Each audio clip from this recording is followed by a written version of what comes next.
Hey guys, welcome back to my next art book preview video. This week we have Sketchbook Masterclass, Drawing Basics and Beyond, Transform Observation into Imagination by Sorie Kim.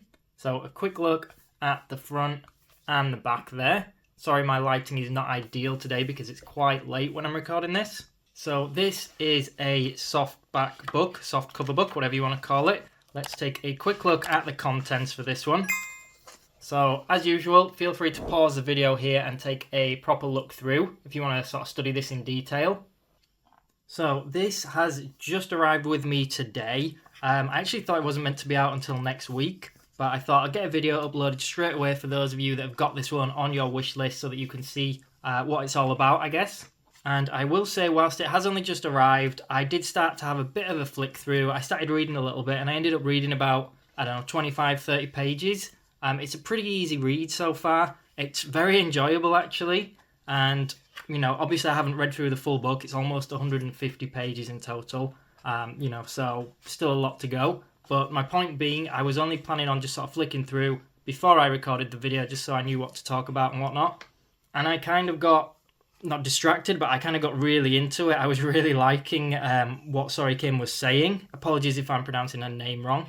But yeah, this book, as the title suggests, is pretty much about studying, and in this case from observation, from life, and using that information to create things from imagination. Now, the stuff I did read is actually really fascinating.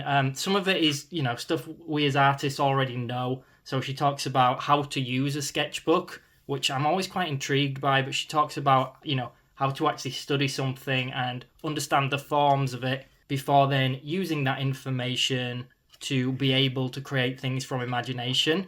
So it is a how to draw book. It does remind me an awful lot of like a Peter Handbook. If any of you have seen the Drawing Bible, I think I have a video on that one. If I do, I'll put links to it in the description box below. So you can tell it does cover all the basics, the sort of simplification process, the perspective, shapes, all the fundamentals really, I guess is what you'd sort of call it. And I did have the Peter Han book. I think I got rid of it. The information in there was really good. A lot of people are huge fans of that. But I did find that it was quite a difficult read for me for some reason. I couldn't sort of get on with it too well.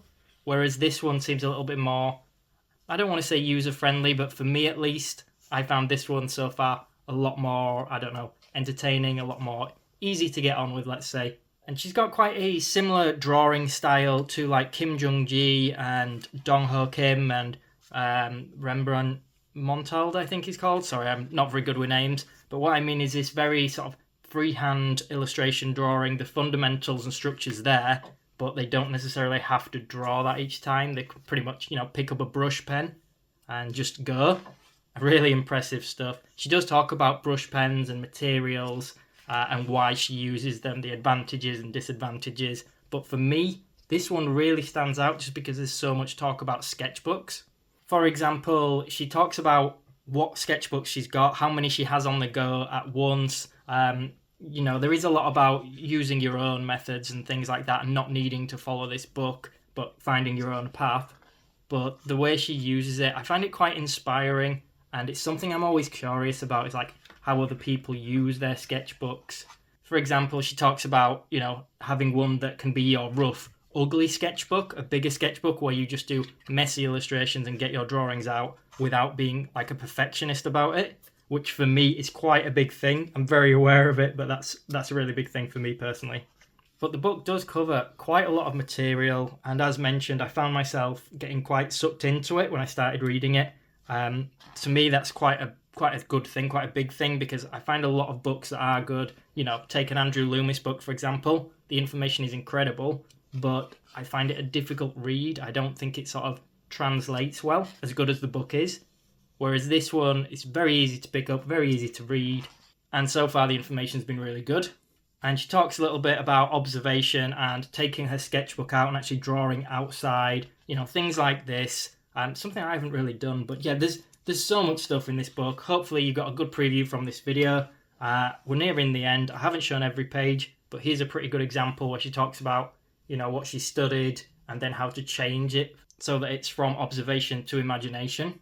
A lot of animal drawings throughout as well. Really cool drawings, actually. And it was only really cheap, this one as well, to say it's just come out for such a good book as well. So I'll put links in the description box below this video to where I got it from. But that's pretty much it, guys. So I hope you enjoyed the video. If you did, make sure you subscribe to the channel. It really helps me out a lot. It means I can keep making content like this. Thank you for watching.